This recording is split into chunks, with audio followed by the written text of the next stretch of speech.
This is Remote Ruby. Have you any remote idea to the meaning of the word? Hello, gentlemen. Hello, sir. Hello. Welcome to our podcast. What is this deep breathing thing we're doing? Chris did the biggest and he's like, hello. Hello. In a world. What's new with y'all this week? Still trash. Waiting for Rails Andrew. Yeah, the Suns lost this week. Did the Grizzlies win? Okay. So we won Tuesday night, and then we played the Timberwolves last night, and we were down 26 points. Ooh. Yeah. By halftime, it was like within 6 or 8, and I was like, okay, that's some basketball. Comeback season? Third quarter, down 25. I turned it off. Shannon texted me because she was in the car listening to it and said, don't wake the kids up. It was within 3 points. And then by the end of the game, the Grizzlies won by like 10 points. It was nice. The Timberwolves blew 2 25-point plus leads in a game. Wow. This is a roller coaster. Our fan of the Timberwolves, I hope he's not listening. He messaged me last night, Andrew, as a roller coaster of a game. But I did tell Andrew Mason that if for some reason the Grizzlies make it to play the Suns, I will fly out to Phoenix and we'll go to a game together.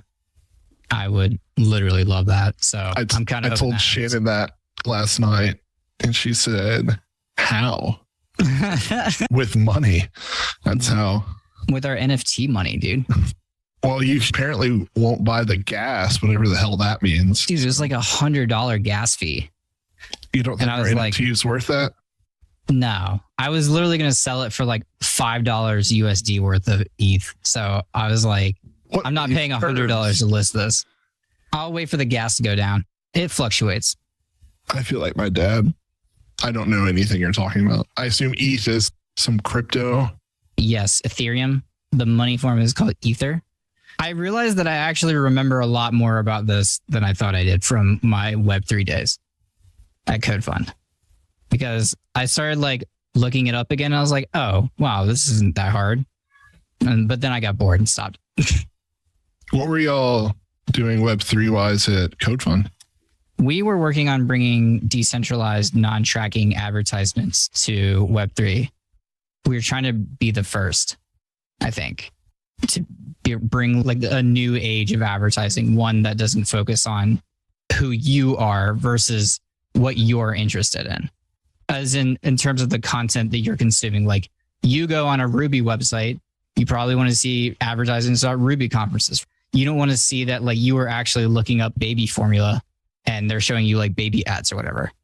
So that kind of thing. But didn't work out.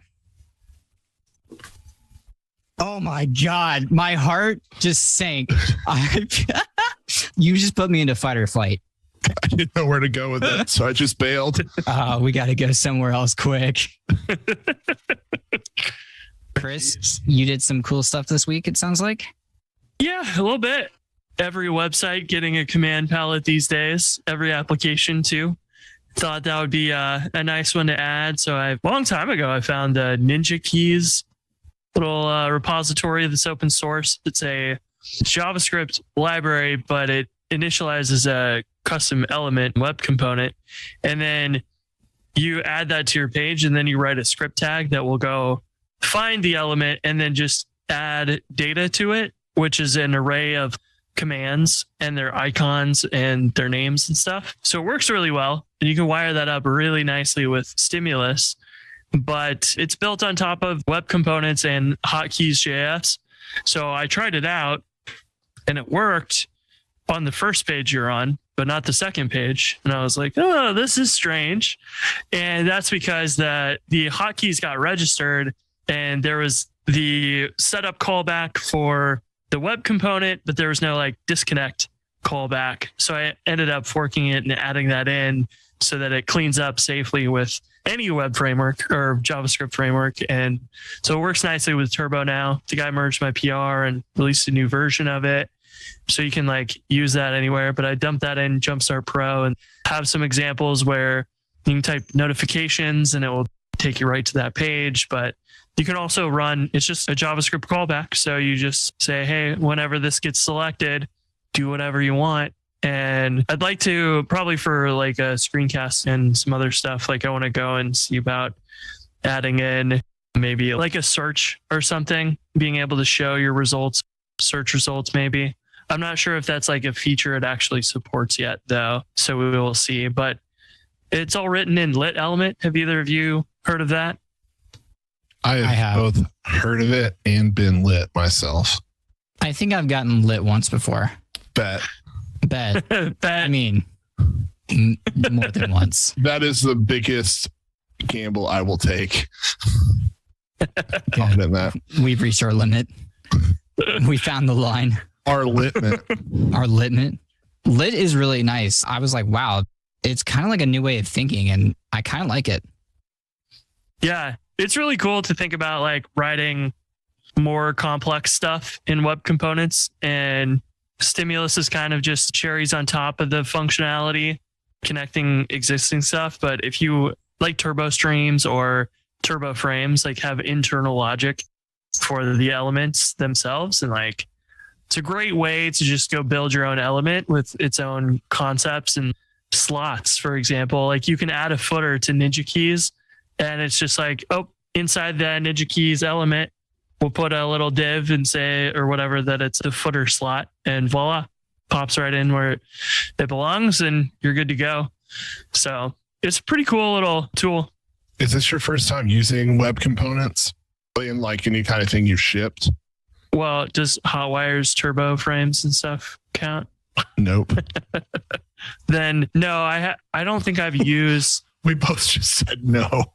I don't think I've really used that much myself, because most of the time it'd just be like a Stimulus controller or something. Well, no, I take that back. Vime.js is a player, and it's written in web components too. There's elements inside of it, but you don't see them in your HTML. That part to me feels strange. The appeal of web components is there for me. I understand their value and I want to use them. And I honest to God don't know why I haven't, because like, yeah, we have all these other abstractions for components, React and Vue and Vue component. And this is one made for the DOM, which is where all these other components end up. Right. Yeah. It's like you're inside the element itself and working in that context, instead of you're on the outside creating an element or a component that is comprised of stuff. And it is very similar to writing a Vue component or React or something, but it's got its own CSS stuff and its own like DOM internally that you can see in the browser. But when you write it in your HTML, it's just like a one-liner, really simple. Mm-hmm.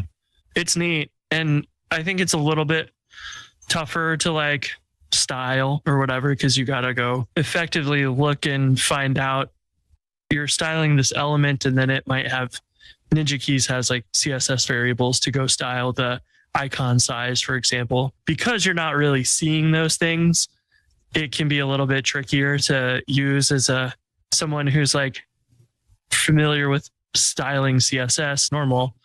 You're not going to necessarily see all those like sub elements inside of it when you're doing your development, but you will in the browser. So you can kind of go through that.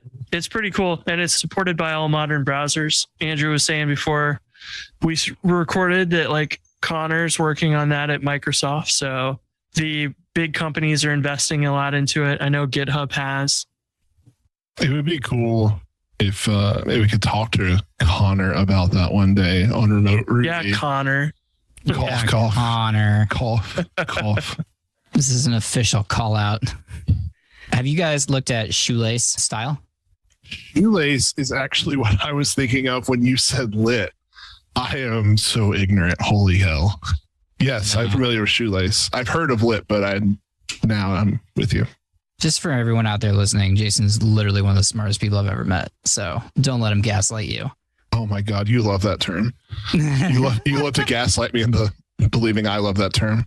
I originally got introduced to web components because Jared White created a quick search plugin for Bridgetown that literally you could just install and it gave you complete search functionality across your entire blog. And it is built with a web component. And that's when I first got into it. And then Connor started getting me into it more and more. I found Shoelace and I was like, this is really cool. And this really matches the way I like to develop, of building really small components and like shipping those separately and just being very atomic and good at doing one thing and then leveraging the power of CSS variables and stuff to like take it to a different level. Although I want to know what y'all think about CSS variables, because I like them, but I see way too many people trying to recreate their SaaS setup with it. Yeah, I could see that. I've never used them because Really? they scare me. Do you still round your corners with using images? And Oh, hell yeah. an absolute. Yeah. It Just uses the center element, dude. I don't know. I like them because, you know, if you want to go change stuff in Tailwind or whatever, like it makes it really easy to swap in a variable and change stuff. Or like, for example, if you're building Podia and you want really customizable customer versions of the site, changing the background color or whatever, like drop in those variables at the top of the page and boom. And you don't have to rewrite your CSS or anything for each user or whatever, which is sweet. So I think they're really cool. I think there's probably little additional things that people would love to see, like lighten and darken the color by 50% or whatever, being able to transform that and say like, you know, you give us your base color and we'll generate text 100, 200, 300, 400, and so on. That'd be sweet. But also like probably to the designers out there, they want to specifically choose those colors, not just auto generate those. I will say, if you want to see some really interesting use of CSS variables, the Obsidian themes, I'll use them. And here we go. No, I'm not going there. I was going to ask y'all, did y'all see the unofficial draft for CSS toggles? I saw something about it and I think it's already slipped my mind what it all was. It's Educate us. literally, I click a button and it toggles. Here, I'll drop a link in the show notes. Wow. Whoa. Hold on, I'll drop a code pen. If you guys look at this code pen, and listeners, as long as you're not driving, this code pen will be in the show notes. And it's literally like you click on a button and there's an emoji on it. And whenever you click the button, it toggles from a dark moon to a light moon. And it's only CSS. Interesting. So you have to define this toggle root, and that is what is, I guess it just needs to be on a parent element of some sort. Probably any parent, not necessarily HTML. Toggle trigger. So I wonder if they're going to have like same things for like the toggle, or no. I guess it's just when it's toggled, you have your own selector for it. And then the base one's just the default when it's not toggled. Yes, Like, I think so. Toggle root can host more than one toggle. A toggle can have more than one active state. So it's not only 0 and 1, which is exactly what I want from a Boolean. But that's cool. We don't have to go there. The states don't need to be numbers, but can also be words. The initial toggle state is 0 by default, but you can override it. An element can both be the toggle root and the toggle trigger. In the case, use the toggle property, which is shorthand. Scope of a toggle value can be narrowed down to a descendant elements only. Toggle visibility allows you to show and hide an element based on the value. It's kind of like a details and summary element. And the benefit to using toggle visibility is that contents of the element are always available to the UA for in-page find and stuff like that. And toggles can be grouped using toggle group, where you can use like tabs, and sticky toggles cannot become inactive. There will always be one item active, and state machines with transitions are being discussed. This is all very experimental, I should say, before anyone gets super excited. yeah, it's cool though. Like Javon was saying, toggles are such a core thing you end up writing any JavaScript for. It makes a lot of sense. There's so many things that I think people need to use that detail summary element a whole lot more. That is not used enough. And then this would make so many things. Toggling a drop down anywhere in a nav bar or anything That would be awesome. Yeah. So I linked another demo link, and this one is actually a much cooler representation of what it can do, because you can click on the button and it changes the color scheme. So it toggles from dark mode to light mode. Yeah, that's so cool. Because And otherwise, you got to write a listener that adds a class somewhere and turns on dark mode on the body or whatever. This is way cleaner. And it even has a state machine at the bottom, which I'm not going to explain on the podcast because it's a little more complex, but this is really interesting. Basically, like establishing when you initialize a certain toggle, you can set states that like it can proceed to, basically. Very interesting. That's really fascinating. I wonder how you could use that with Ajax request to just automatically have an element. And then when it fails, you just have to change the state of the element. Yeah. Oh my God. That would be so nice. Instead of finding the element, changing the class, you can just be like, oh, this element is in a rejected state or a failed state or a success state. Right. Or a pending state while it's in the middle. Oh, that's... Yeah. That's... Big brain. There is a polyfill, but they say all over the place this is a draft spec. You talked all the way through that. Yeah, I know. But it's cool. It's like the coolest thing I've seen like all week. That's really cool. It's a lot better than you initially described it. Thank you. Yeah, the audio button does thing.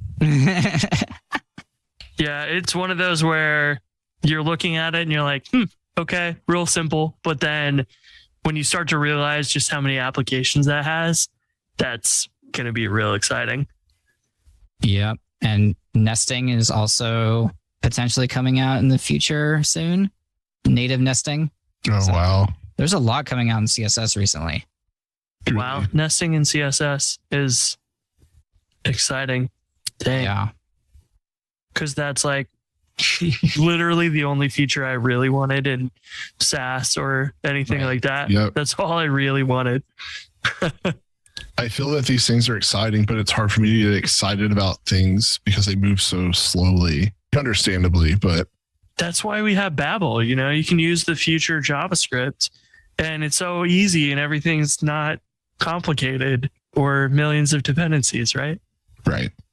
No comment. Well, Andrew, thanks for toggling our minds about You're welcome. that CSS feature. Yeah. Seems to be a bright future. I mean, aspect ratio has come out. We've got things like min, max, and line clamp, and lots of new text decoration stuff. CSS is moving forward. Safari just made a bunch of stuff available, like Flex Gap, which was missing for a while. So things are happening. Yeah, the Gap utilities in Tailwind are some of my favorite. I've started writing forms, and with a Rails form, you can't use Gap on it or like space X. Yeah, space X or space Y. I'm getting my X and Y's confused because the first element in a Rails form is the CSRF token. And so that gets included. But if you wrap everything inside the form in a div and just say like space Y6, everything just lines up beautifully. I think there's a way to skip the first one. Maybe. I think so. I'll have to find it for you. But I think it's cool. I think these kind of CSS things make, no matter if you're using like utility classes or pure CSS, I think it makes things simpler, not having to wrap each element in some kind of like PY3. So it has padding top and bottom 12 rim or whatever. So we're getting there. I think by the time I'm 50, CSS will be where I want it. And that's, how far away is that? Oh, damn. Okay, 18 years. 18 years. That's a song. I don't remember the rest of the lyrics, but... Isn't it soon to be 17 years? Our collective birthdays are coming up. Yup. When is your birthday? Sure is. Chris, is yours May 25th? Mm-hmm. Mine's May 30th. You're 5 days apart. So close. And it's just after RailsConf. We can party at RailsConf. So Have hard. a birthday party. You said Chris is the 25th and Jason's the 30th? No, the other way around. Really? Am I going to listen to this episode back? I would like to hear a little more before we move on about the command palette stuff that you put in a Jumpstart. From a user of Jumpstart, what is it like to implement it? You just use Jumpstart, which is awesome. It works out of the box. So basically, it's included in the layout at the bottom, and your stimulus controller mounts to it. So it's basically real simple Ninja keys and data controller command palette on there. And then the stimulus controller defines an array of different objects. And they say like what name it should be displayed for it and what icon. And then you have a callback and you can like nest things. So one of the examples in Ninja keys was like switching from dark mode to light mode and having sub commands. So you could search like theme and then hit that, which would replace the options with the sub options. And then you could select those. So yeah, for the most part, it is add a new entry, define whatever you want in there. I'm trying to think of a good example, like support maybe. And you would add an icon, grab the Heroicons, drop in the SVG for it, add the like ninja icon or whatever class it is to it. So it's the right size. And then you write a little JavaScript callback. All of mine right now are just turbo.visit/notifications, and you hit enter and it will call the function and then call turbo visit, and that's it. So you could do anything you want from there. It'll all be on the JavaScript side, obviously, but I would like to go a little bit further and set up conditional things as examples. Maybe you're using Jumpstart Pro and you don't have billing enabled. So we should conditionally include billing in there, which we could use with effectively stimulus value that's like billing is true, and add the billing link in there or whatever else you might want. I'd also like to see an integration like in GoRails. I'll put it in GoRails and then Command K and you could search for like an episode or something. It'd be kind of cool to do that. I don't know if that will exactly work the way. It depends. I was going to go look at like GitHub and see how their command palettes and things work. Because maybe for search, it actually just toggles the focus on the search box or something. I wasn't entirely sure like how some of those integrations might work for different applications. Because, you know, like the Algolia search thing is kind of like a command palette where it pops up as a modal, but it's just really search. It's not commands.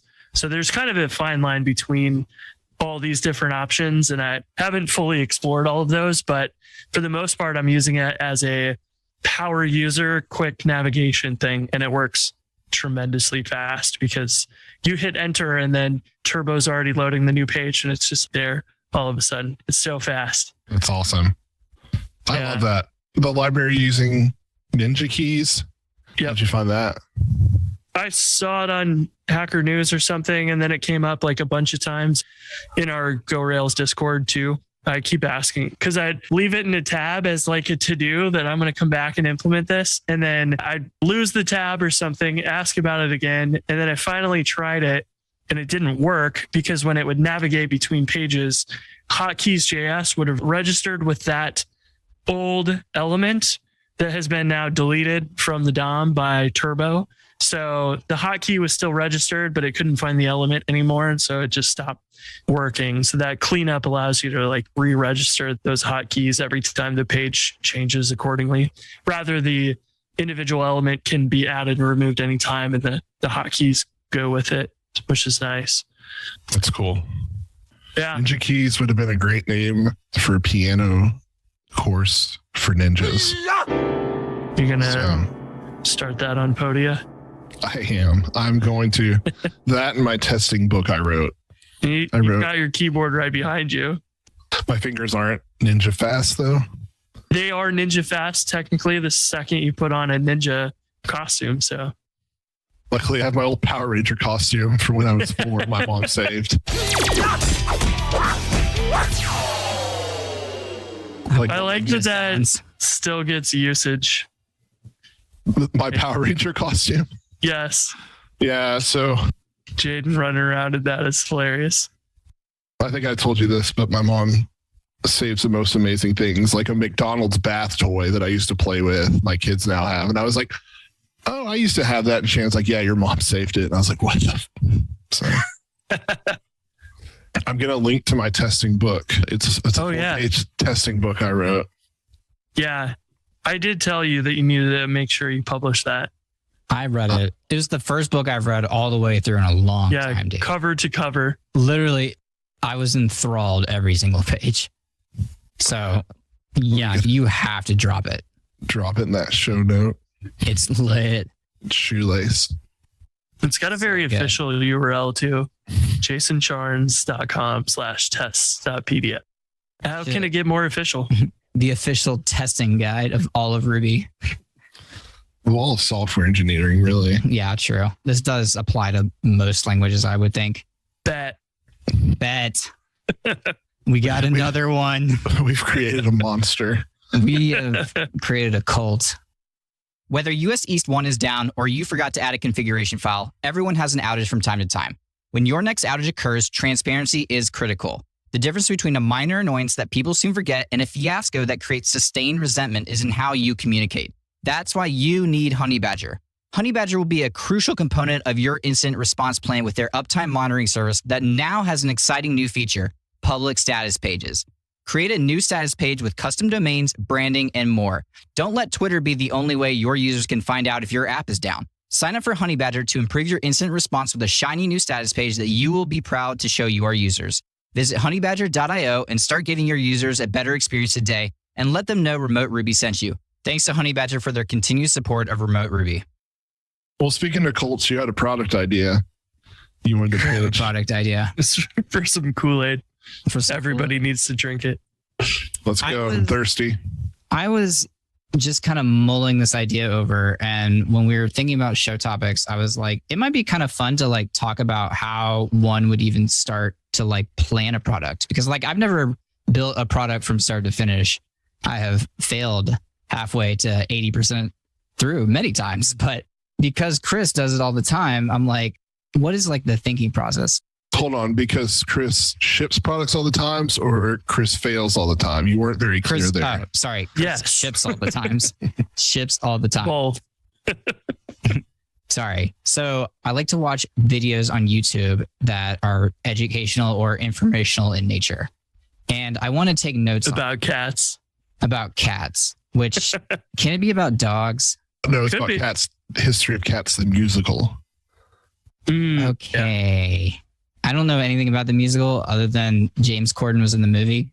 You should watch some informational YouTube videos on it. No. I'm talking about different things. I want to take notes on basically what is being said. And I want to take kind of like time-stamped notes. And there's really no good way to do this. And there's a few products out there, but they all really suck. So basically what I want is that while I'm watching YouTube, either I can open the YouTube video in another application or there's a bookmark extension or something where as the video is happening, I want to be able to basically hit a button and take a quick capture note of, oh, this is really interesting. This reminds me of like blah, blah, blah. Or this is related to like this Alfred workflow I was working on, or this is related to this. And basically at the end of the video, I would like a note with the title of the video, some metadata about it, and basically my notes formatted as Markdown that are time-stamped to that point in the YouTube video so that when I'm going back, I don't have to scroll and rewind to figure out where something was said. I can just click on the timestamp, go straight to it, share it with other people, et cetera, et cetera.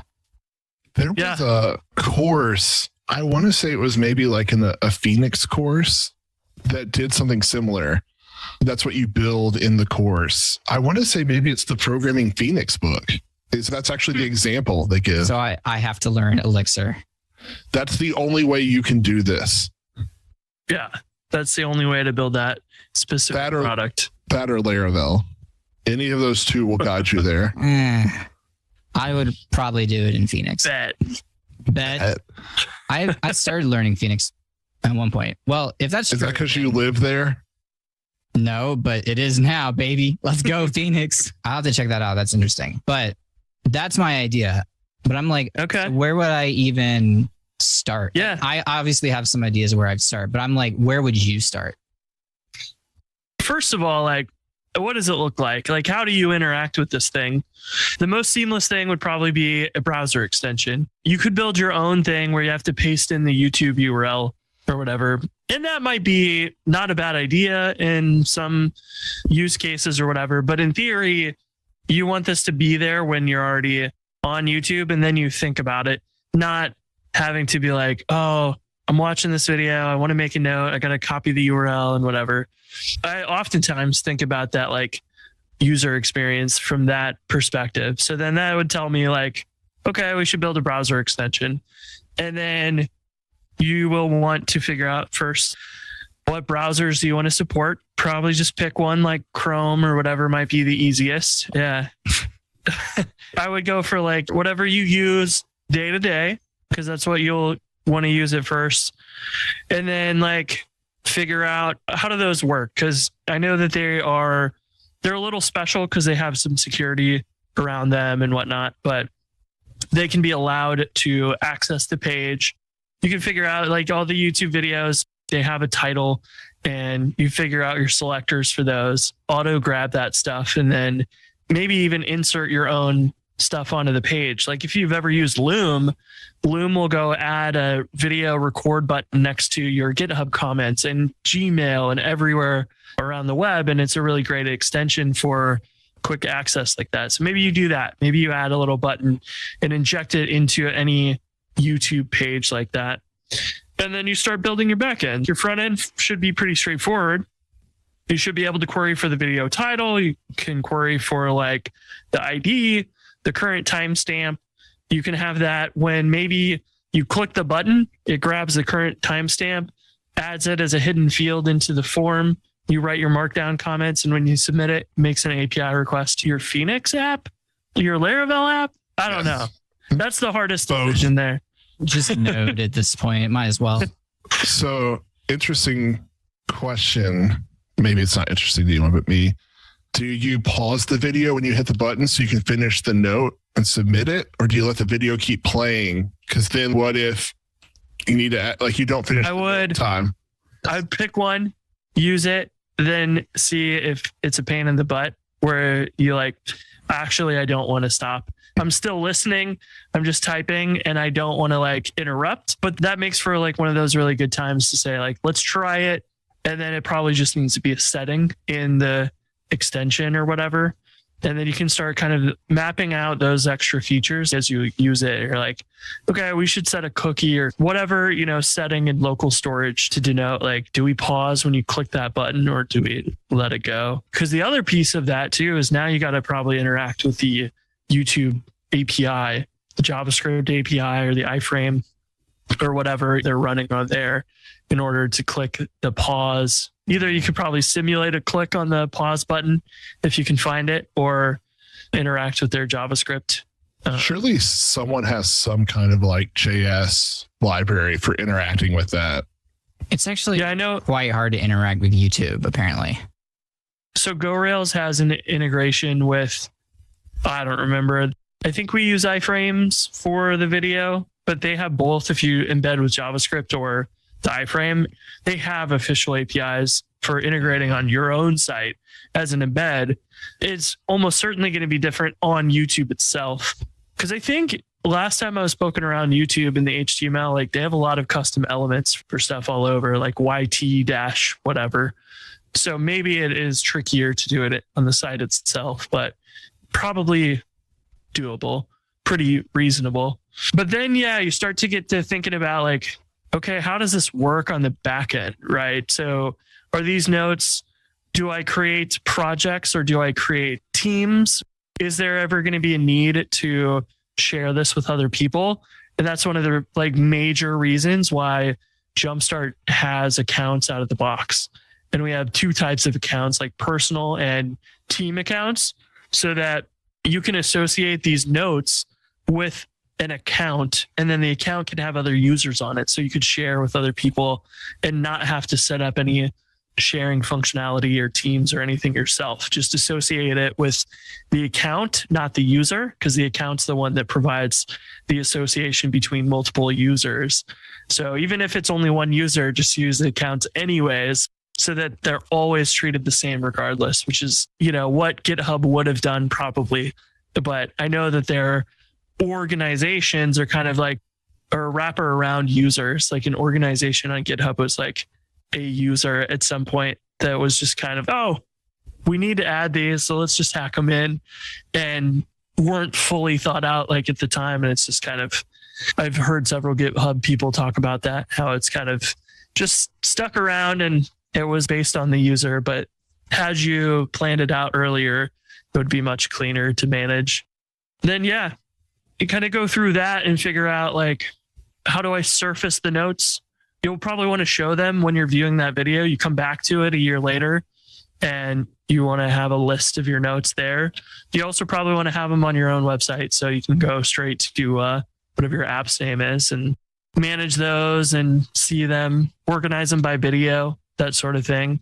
And your payments and whatever else that you might want to do, if you want to charge for this, then it could be, we put billing on the account so that it's just GitHub and Heroku and everything else. You can have a team account. It could be charged for differently per user, or it's a personal account and it's just charged by the user or one person individually, and do your billing separately, especially with teams, because it gets to be a mess if you don't do that. And charge per second of video watched. Yeah. There you go. I hope it's clear that was a joke. What I have thought about, I was furiously taking notes. for the second, dude, the ISPs are listening, dude. What I had thought about was basically maybe there's a limited feature set and then expand it, as in like the expanded could be sharing on exporting or sharing with other people, exporting certain ways, syncing to services like Readwise or Obsidian or Roam, or I mean, Obsidian probably first, to be honest. Obviously, don't even ship anything else. Honestly, that will probably be what the extent of this is. I will make my system work and that'll just be it. You do that, you start using it and you find value in it, then you can explore those other things. Oh, maybe I could sell this, or maybe I could just let my friends use it and they like it. Yeah. Talking about failing building products, that's going to be on my tombstone. Lived X number of years, failed 200 products. And the thing that bugs me the most about it isn't necessarily the like, oh, I'm not making money from it. It's like, I just want to build stuff that people use and find value in, which I do at Podia. Don't get me wrong. I think that's what's hard about failing products. Like, my dream is to one day like do my own thing, but really I just want people to find joy or make their life a little better. So if it makes your life better, surely it'll make someone else's life better. And then if it does, then you can. That's the only reason I like programming, is seeing people use stuff that I made and know that I hopefully save them time and money and whatever else. When I was in high school, that was my first taste of Linux, and using Ubuntu on my laptop was kind of just wild, because you go from like using Windows and everything is a black box, and then you go to Linux and like there's forums with thousands of people asking questions about how do I run it on my laptop and whatever. And I just started talking to these people trying to get stuff to work. And then I found this kid that was in college making like some configuration tool to install like the NVIDIA driver back when it was really a pain in the butt to install. And I was like, I want to be that guy someday, just building stuff for the community and making people's lives easier. And that's where I like got started. I was like, I want to give back to the community because it's so awesome. The amount of stuff that people have done for free. And I really, really liked hearing from people using, like somebody in the government used my first app to install packages offline. And I was like, I never would have dreamed that they used it on some super secure server that wasn't allowed internet access. And then somebody else emailed me from South Africa and was like, hey, we don't have reliable power here, so we don't have internet. You didn't know it, but you helped set up a whole computer system for this school. And I was like, this is crazy. So those were addicting emails to get from people. And then you're like, yeah, I got to keep doing this. And I just want to do more. It was cool. Big feel energy right there. It ended up in a magazine, Linux Journal magazine. I forget what month, what year it was, but you've been published. My mom has several copies of that magazine saved somewhere. Not Power Cool. Rangers, not near as cool, but you know. Me and my mom are in a little bit of a feud right now because there's this bitch Family picture. Yeah, we're on Family Feud with Steve Harvey right now because there's this picture of me with Lee Greenwood when I was 4 in a little tuxedo. Lee Greenwood is the guy that sings "God Bless the USA." She can't find it, and I'm upset. Back to what you were actually talking about. On a different level, that's why I liked working at Lens Rentals so much, which was my last job, because most of the tooling that we built was internal. Like I worked on the customer facing site quite a bit, but most of the applications we built day to day were for the 100 and whatever people working in the office. And I would, whether I wanted to or not, hear their things that were Yeah. bothering them. But also I got to also build things that like helped make their lives better, including one of which was my wife, who also worked at Lens Rentals. That was cool. Now I get to do that on a bigger level at Podia, but you probably like- have a little bit less interaction with the Right. users. the company does a really good job of like helping us kind of keep a pulse on what creators are needing and wanting. But it is something about being in the office with the people in drills every day that was like, oh, it's very clear what Yeah, you they get to stop by and tell you thank you or whatever. Like you talk to them directly, and it's not just an email or whatever. or it's like, what the hell have you done? This is terrible. I know. Jason, you broke I'm it. gonna prank you one day. I can't wait. Knock on your door and be like, dude, what did you do? Dude, that would be the best prank ever. Yeah, it would be great, especially if I also like paused the app for a minute while that happened. Yeah. And Hey. then stayed with us a week. Yeah, Yeah, you could like hop on his network and then take the site down local on the network. Then be like, Jason, you took down Podia. sneak 100. I would love that. We don't have a guest room right now, but you can sleep in our minivan. It's got power. I've slept in many a minivan. Doesn't it That's also no have joke. Wi-Fi? It does. It has Wi-Fi. You don't need anything else. Yeah. Stop looking for houses. I'm how much you want for it? When they sold us the car, I was like, oh, okay, that's cool. It has Wi-Fi. Like, I'm never going to pay for that. And then Shannon was leaving for the beach with the boys one day and was like, hey, it's a 6-hour drive. I really want them to have internet. And it was cheaper to buy it for the year. And now I'm stuck in it because my kids are spoiled rotten and have internet in the freaking car. Honestly, they sound like they're balling. So congrats They are to the ballers. coolest kids in school. They were ballers. Do you think the Power Rangers would survive without internet? Come on. That's true. No way. Going back real fast to the like staying in touch with the users. I kind of remember like doing support rotations as developers at Podia. Does that still go on? Yep. Andrew and I are on one next week with Seb. So Nice. Good to know. I think that's a great way to have people like as developers. You can definitely, I mean, if you're working at Google, they don't even really have support teams that actually you can get a hold of anyway sometimes. So like those developers are so far away from the users. You can definitely see that doesn't add up a lot of times. But if you are building a customer focused company like that, you absolutely want those people to overlap. yeah. So we had our retreat when this airs, it'll be 2 weeks ago. And we had an all hands meeting. It was like 10, 20 minutes the first day. We were just talking about some stuff going on in the company, kind of like the future, stuff like that. And one of our support people raised a question that was so empathetic of the creator view of things. It was like, that's what I want. Courtney is thinking on a really just amazing level. And so shout out Courtney, who will never listen to this podcast, but She will when I send her the highlight of you saying that. Bet. see, I was biting my tongue. No, I'll say it. I'm going down with the ship now. I was betting my tongue. Oh my god. That was one for sure. I'm working on it. Yeah. Yeah. Well, as a final to my possible product building journey, here's my final question.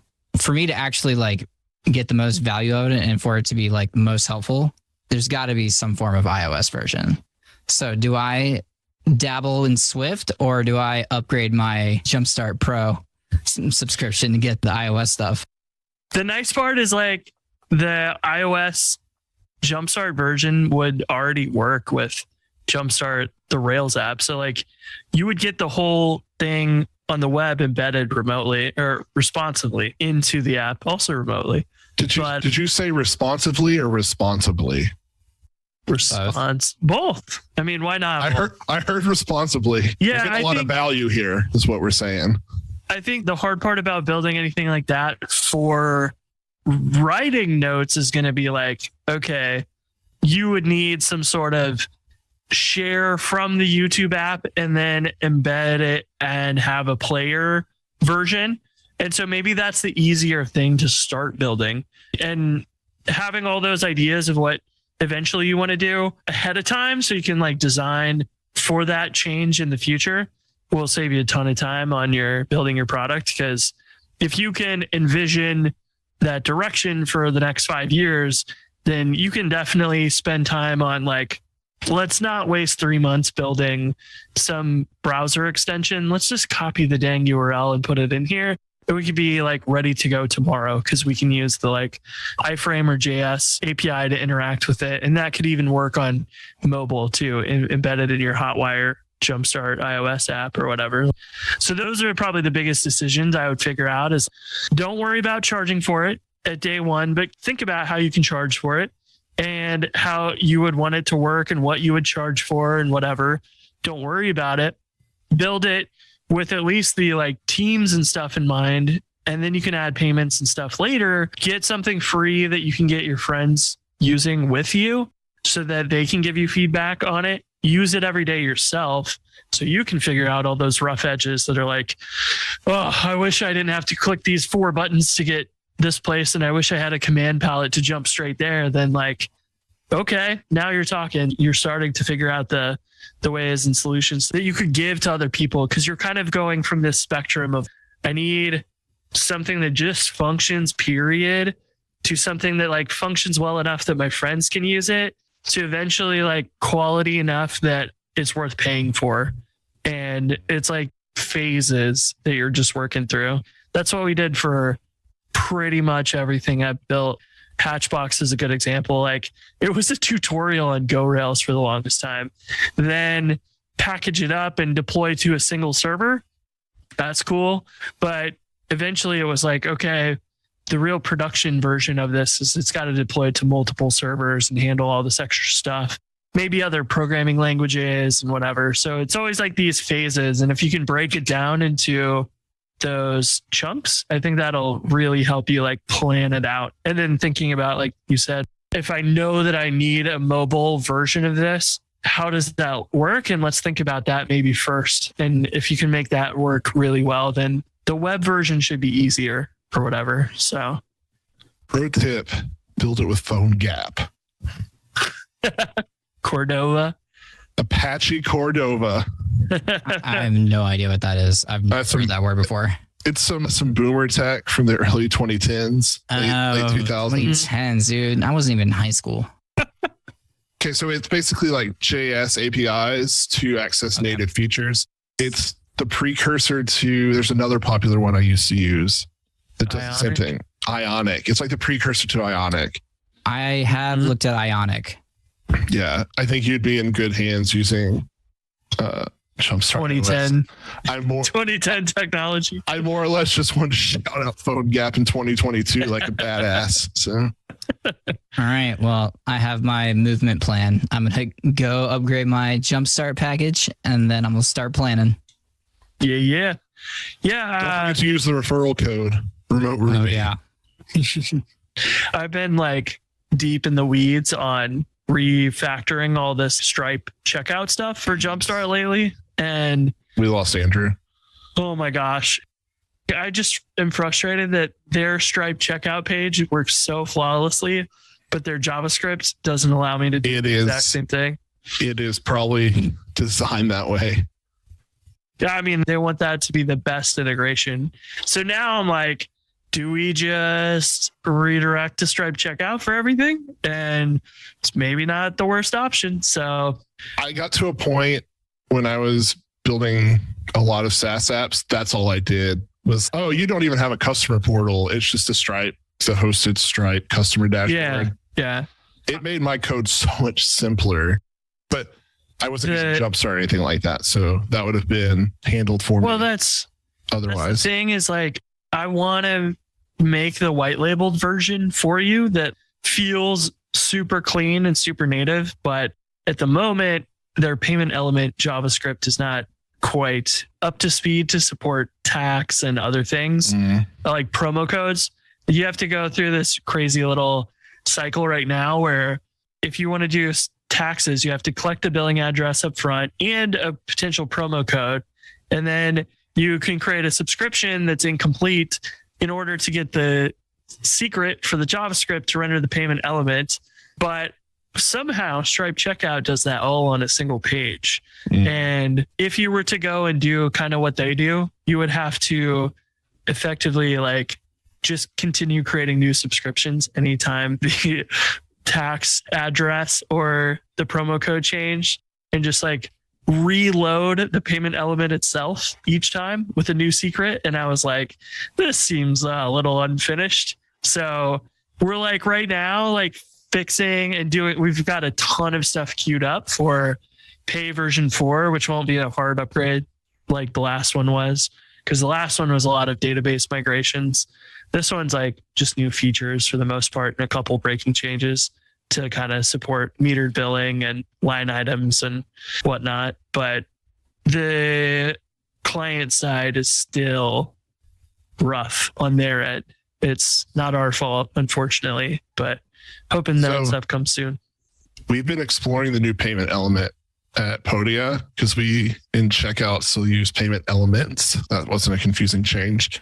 And the new payment element is badass because it's like you don't have to worry about adding manual support for things other than cards like Apple Pay or Ideal. And the thing that's really awesome, we've talked about this, I think, a few episodes ago. So Stripe used to be tokens and charges, and life was so simple. I think that's part of a big reason why Stripe was, I mean, they made a clean API for it. It's part of the reason they excelled. And then there was a change to payment intents, which was, okay, you have an intent to pay because there's a thing with strong customer authentication in the EU where we can put in your card, but we got to authenticate it. So it's like with payment intents now awaiting authentication, and then to say that it's good, we'll confirm it. And that created a lot of back and forth for us between the client and the server, because it was like, okay, customer enters their card information. Stripe gives us a token. We send that token to the server. We basically create a payment intent. If it's good, we can go ahead and finish the order. Otherwise, it's in this pending state, awaiting authentication. We have to go back to the client. Client has to do some stuff. Then we have to go back to the server with another roundabout. It just created a lot of opportunities for things to go wrong. There were just a lot of edge cases. Right. There. And so with this new payment element, it's awesome because all of that happens on the client. Like you were saying, though, the only way for that to happen is if you've created a payment intent when the client loads. So we too have this where tax is fluid, coupon codes are fluid. And so what we're doing is when one of those values changes, we go back to the server with an AJAX request and just update the payment intent, but we actually don't have to update the client because we're using the same payment intent. So in theory, and like our payment intent doesn't show pricing or anything, right? It's just about taking the card information. So then as long as that server has updated the payment intent before the user clicks submit, which we would, make sure you couldn't submit without it updating, then everything should just work. And this is something we're still experimenting with. But I think that's gonna be a pretty big win for us in terms of complexity. There's still a little bit of thinking and edge casing here. But the fact that the client handles 90% of it is worth me or Seb or Andrew having to spend a little time working in this kind of ping pong environment towards the end. Yeah, because my process has been like, when the page loads, we create the subscription in a pending state, their incomplete state, and then we grab the latest invoice and client secret and use that in the view. But then I guess like we could manually update that payment intent, but it's not gonna, the invoice is like finalized, which means your billing address and your promo code wouldn't be applied to that invoice.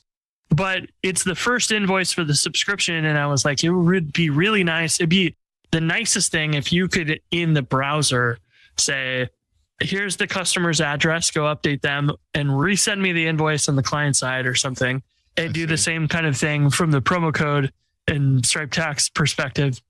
Because that was the issue that I ran into, is like the invoice is finalized, so it doesn't get updated correctly for discounts or tax. We're not finalized yet, because we're talking about one-time purchases. So like we're still on that process. Yeah.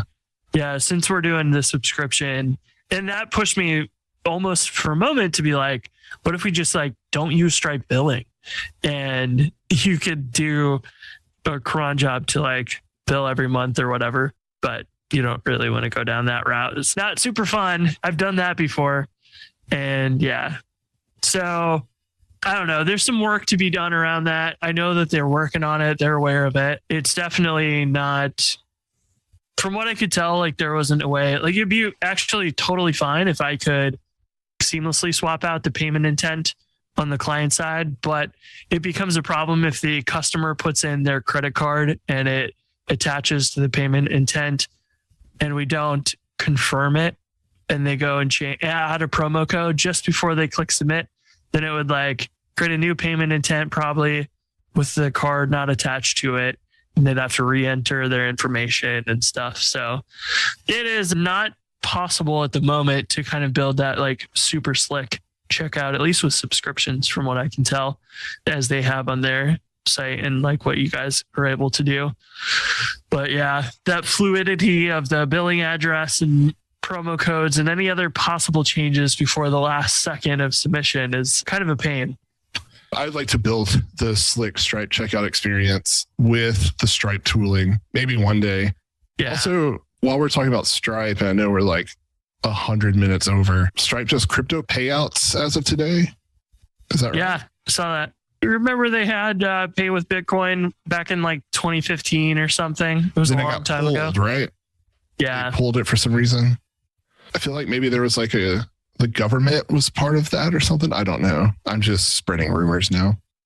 That's all we do here on Remote Ruby. Remote rumors. I really like the idea of using payment element though, because for like Jumpstart, I don't know where everybody is around the world, like customers are all over the world. So right now we just have a card form. And so I was like so excited to upgrade to payment element, and the JavaScript side of things just became so simple. It was like, hey, you gave me a client secret. I'll use it. We'll display it. We're good to go. Nothing about the flows of, are you adding a new card? Do we just tokenize it? Or are you subscribing? Do we like send that in a form to the back end to be created, and whatever else? So we had a lot of simplification on our JavaScript side, switching to the payment element, but the whole rest of the flow became kind of a pain. But we're really close, and I know that like it may not be perfect right now, so we may just end up merging it and shipping it and using it, and then as they add, like, I'm assuming there will be like a billing address element type of thing, or hopefully it's just a checkout element that's like, here's all of the checkout stuff, drop it on your page, and then you would just have that instead of the payment element, which should be a combo of everything. So the payment element is interesting because it can take addresses, but you can't require it to. You can tell it to automatically figure out when it should prompt for address or to never prompt for address. And so that's frustrating because Is it? Because there's like 3 different addresses too. There's like the address on your payment method, and then there's the customer's billing address and the customer's shipping address. And I was never quite sure. I don't think which address was it recording. I assume it to be billing address. If I use the Podia credit card, I'm going to use the Podia address, which is just 123 remote. But that requires us to then take in our own billing fields, send them to Stripe with, like, we have to tell Stripe, never render billing fields. Like if we're trying to calculate tax, right? Never render billing. We'll just create our own form inputs. Yep. That's what we're doing. Send them to you. I think I intercepted the flow right now where you click on the pricing page, you choose your plan. We go take you to subscriptions new and whatever plan. And then we look up the plan, if the plan requires tax, then we will check to see if you have a billing address. If you don't have one, we'll take you to like a billing address route and display that form. Then you click continue and it takes you back to the page you were just on, so that the subscriptions new page is still the final checkout page, but we kind of have like a optional wizard step in there for collecting a billing address. And then we'll like display it on the final page, and you can do like the Shopify version where you still see a snippet of it and you can hit edit and it will take you back to that step. Same thing here. Like we just take you to that route, and we'd be able to introduce a shipping address really easily into that as well and have it work the same way. So it ends up being kind of a wizard thing. And then I've been doing it without TurboFrame, so we can just slap a TurboFrame on it and it'll be all seamless internal to that. But also, like, I'd love to do the summary of what you're paying for today as well. So the idea of like the first time you visit the page, tax is like a question mark. And then you put in your billing address. Then we can create a new subscription that will give us the actual tax amount, and then we can display it on the page. So it's one of those where like I'd love to do as much of this stuff server side, and we've got it really good right now where the JavaScript for the payment elements just very minimal, and that's it.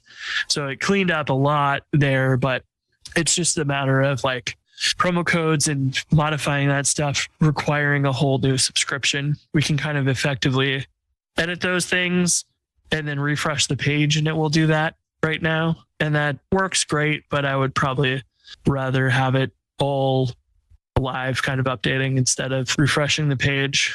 So maybe we'll do that one day, but we'll see what Stripe comes out with. But I swear the payments went from being so simple to SCA, and nobody has good solutions.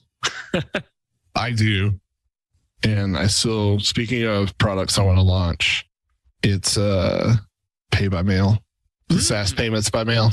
We trust in that old postal system, huh? That's it. There's nothing more reliable in the United States than the United States Postal Service. You're really bringing me back to my grade school days. My parents would take me to the bookstore, and this is back when there were these things called floppy disks. Andrew probably hasn't heard of them, but we would go grab a bunch of shareware demos for like $1.50 or something. And then I'd have all these games where I could play a little bit of them every single time. The last part of the game is like, look at all these cool extras and episodes and whatever else. If you just mail us $60 to this random address, it was like, never could convince my parents to send a random stranger a check like that. I didn't need the library. AOL sent me that free in the mail. Yeah.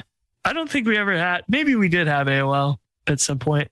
We had like Juno and some other terrible dial up. We had AOL. I remember it. We had the family computer, and I remember how mind-boggling it was when we got Roadrunner, which Roadrunner, through a long series of events, became Xfinity. I'm so excited. We'll have CenturyLink out at where we're building the house. And I went on there because we're probably about a month away from moving in, or the house being kind of finished and then moving. The builder actually scheduled the cleaning tentatively for May 25th. And I was like, hey, what a good birthday present. Happy birthday to you. I'm on Spectrum right now. I pay like $90 a month for 400 megs and like 30 up, which sucks for uploading screencasts. And we're going to have like a gig symmetric at the new house. And I'm like so excited for it. So I can't wait. You'll be seeing me just publishing. Maybe I'll just like live stream 24/7 just because I can. Bet. It'll just be like me angry all the time. These stupid APIs. Yeah. So me, basically.